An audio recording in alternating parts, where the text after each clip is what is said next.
नए वीडियो के साथ उपस्थित हूँ। आज हम इस वीडियो में बात करेंगे गुरु पूर्णिमा के विषय में।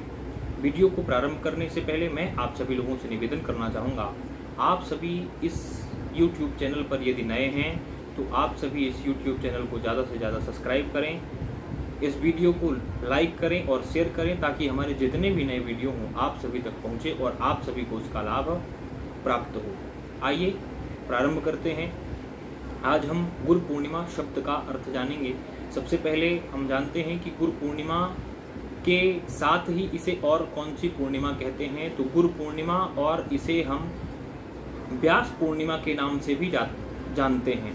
व्यास पूर्णिमा इसलिए कहते हैं क्योंकि भगवान वेद व्यास जी का जन्म भी आषाढ़ शुक्ल पक्ष पूर्णिमा में ही हुआ था, इसलिए इसे व्यास पूर्णिमा भी कहते हैं और इस दिन भगवान व्यास जी का पूजन भी होता है। आइए, पूर्णिमा गुरु शब्द का अर्थ तो हम बाद में जानते हैं, पहले हम पूर्णिमा शब्द का अर्थ जानते हैं। पूर्ण शब्द का मतलब होता है पूरा और माँ शब्द का मतलब होता है माता से अभिप्राय लिया गया है। आदिकाल में जब गणना की जाती थी तो उस समय पे सूर्य और चंद्र से गणनाएं की जाती थी। प्रायः पूर्णिमा का तात्पर्य होता है कि मास पूर्ण हो गया। जैसे अभी वर्तमान में आषाढ़ शुक्ल पक्ष पूर्णिमा लगी हुई है, तो इसके उपरांत इस आषाढ़ मास में शुक्ल पक्ष में कोई भी पूर्णिमा के बाद कोई भी तिथि नहीं आती है, इसलिए इसे पूर्णिमा कहा जाता है कि ये महीना पूरा हो गया है। अब इसके बाद दूसरा महीना प्रारंभ होगा, तो इसलिए इसे चंद्र से भी देखा जाता है और पूर्णिमा के स्वामी भी चंद्रदेव ही हैं। अब आइए हम बात करते हैं गुरु पूर्णिमा के गुरु के विषय में। पूर्णिमा के विषय में हमने जाना, अब गुरु के विषय में जानते हैं। गुरु का शब्द होता है, गुरु का तात्पर्य होता है, गु का मतलब है अंधकार और रू का मतलब होता है प्रकाश। गुरु जो आपको अज्ञानता रूपी अंधकार से प्रकाश रूपी उजाले की तरफ ले जाए, उसे गुरु कहते हैं। या कि ये है कि हमें सही और गलत का मार्ग प्रशस्त करे, हमें बताए कि हमारे जीवन में क्या सही है और क्या गलत है, वो हमारा गुरु है। ज्ञानानां परमं मूलम ज्ञानमयं गुरु, कहते हैं शास्त्रों में कहा गया है कि ज्ञान का मूल ही गुरु है, या कि ज्ञान गुरु में ही ज्ञान का तत्व होता है। अब इसे मनाते क्यों हैं, इसके पीछे दो कथाएं प्रचलित हैं। पहली कथा श्रीमद् भागवत जी के प्रथम स्कंध के 4th अध्याय से है कि जिसमें भगवान व्यास जी का जन्म होता है। एक बार पाराशर ऋषि गणना कर रहे थे, उसी समय वो देखते हैं कि कुछ महीनों उपरांत आषाढ़ पूर्णिमा में यदि आज इस समय किसी बालक का यदि आषाढ़ पूर्णिमा में यदि किसी बालक का जन्म होता है, किसी जातक का जन्म होता है, तो वो जातक जो है तो देव अंश होगा। उसमें स्वयं उस क्षण में, उस मुहूर्त में, आषाढ़ शुक्ल पक्ष पूर्णिमा में स्वयं भगवान नारायण जन्म लेंगे। तो ऐसे ही मन में विचार करते हुए वो अपने घर की तरफ जा रहे थे।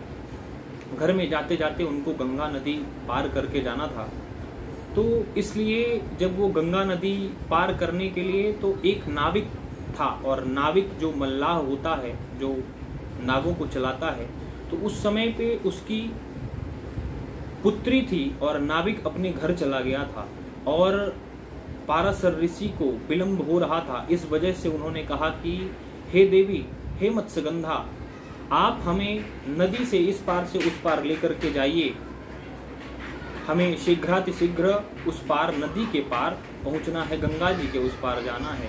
इस प्रकार से पाराशर ऋषि मत्स्यगंधा से कहते हैं। मत्स्यगंधा उस समय 9 वर्ष की बालिका रहती है। वो कहती है कि हे ऋषिवर, मैं आपको इस पार से उस पार नहीं ले जा पाऊंगी, परंतु बार बार कहने के उपरांत वो संत की बातों की अवज्ञा ना करते हुए, अवहेलना ना करते हुए, वो अपने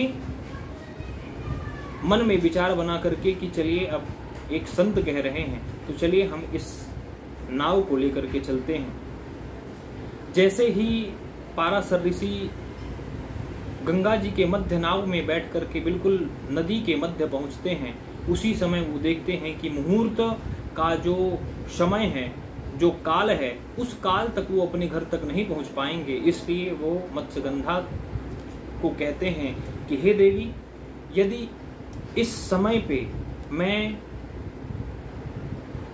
किसी भी सृष्टि प्रचलित कार्य को करूंगा, या कि ये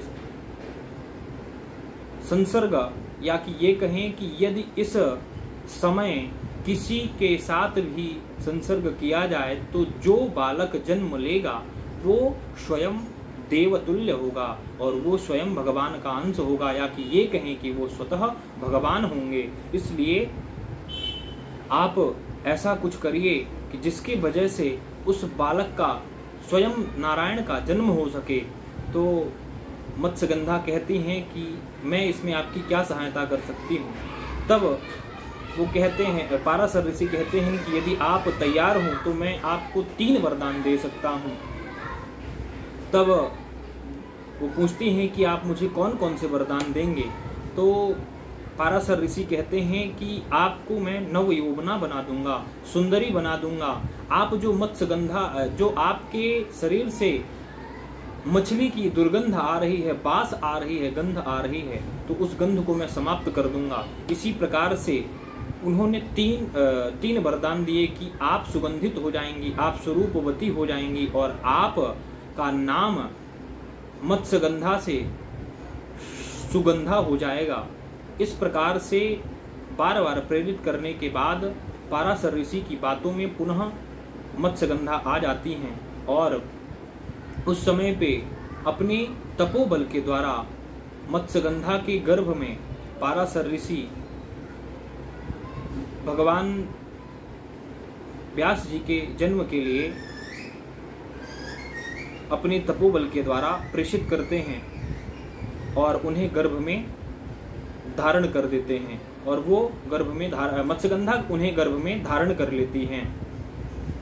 कुछ महीनों उपरांत वेदव्यास जी का जन्म होता है। तब उन्हें कृष्ण द्वैपायन के नाम से जाना जाता है और उनका नाम कृष्ण द्वैपायन पड़ता है। उसके उपरांत वो कई शास्त्रों के 18 पुराण, वेद, उपवेद, उपपुराण, उपनिषद, सांख्य, योग, छंद इत्यादि सभी शास्त्रों की रचनाएं करते हैं और महाभारत की रचना करते हैं। इस प्रकार से रचना करने के उपरांत वेद व्यास जी का पूजन होने लगा और प्रायः ये जो पूर्णिमा है ये वेद व्यास पूर्णिमा के नाम से भी जानी जाने लगी और इसमें गुरु जी का भी पूजन होता है, क्योंकि प्रायः देखा जाता है कि भगवान श्री राम जी के भी गुरु वशिष्ठ थे, कृष्ण जी के भी गुरु संदीपनी थे, इंद्र सभी देवताओं के गुरु बृहस्पति जी हैं और सभी दैत्यों के गुरु शुक्राचार्य जी हैं। तो हमें इससे ये पता चलता है कि बिना गुरु के कोई भी कार्य सफल नहीं होता है और ना ही हमारा जीवन सफल होता है बिना गुरु के मार्गदर्शन के। तो इसलिए गुरु पूर्णिमा मनाई जाती है। और दूसरा शास्त्र में प्रमाण मिलता है कि जब माँ अंजना अपने पुत्र को, ये भविष्य पुराण की कथा है कि जब माँ अंजना अपने पुत्र को सूर्य भगवान के पास दीक्षा लेने के लिए भेजती हैं तो वो समय भी आषाढ़ शुक्ल पक्ष पूर्णिमा का था और उसी समय से गुरु पूर्णिमा का प्रचलन हो गया है। तभी से गुरु पूर्णिमा मनाई जाने लगी, क्योंकि वो इतने सूर्य भगवान इतने तीव्र गति से चलते हैं और उनके ठहरने का भी कोई मतलब नहीं है। वो एक जगह पे ठहर भी नहीं सकते क्योंकि उन्हें निरंतर चलते रहना पड़ता है और साथ में वो अपने रथ से भी नहीं उतरते हैं। इसलिए उन्होंने बताया, हनुमान जी, सूर्य भगवान ने हनुमान जी को बताया कि हे हनुमान जी, मैं आपका गुरु तो बन सकता हूँ, परंतु मैं एक जगह ठहर नहीं सकता, मैं अपने रथ से उतर नहीं सकता हूँ, इसलिए मैं आपको अपना शिष्य नहीं बना सकता हूँ। परंतु उनकी गुरु भक्ति इतनी तीव्र थी, इतनी प्रबल थी हनुमान जी महाराज की, कि वो कहते हैं कि मैं आपकी तरफ मुख करके ही पढ़ूंगा। आप यदि पूर्व दिशा की तरफ चलेंगे, आपका मुख पूर्व दिशा की तरफ होगा, तो मैं पश्चिम दिशा की तरफ मुख करके, आपकी तरफ मुख करके मैं पूर्व दिशा की तरफ ही आपके आगे आगे बढ़ता जाऊंगा। और मैं आपसे सभी शास्त्रों का, सभी प्रकार से सभी ग्रंथों का, वेदों का, उपवेदों का, पुराणों का, महापुराणों का अध्ययन मैं करता रहूंगा।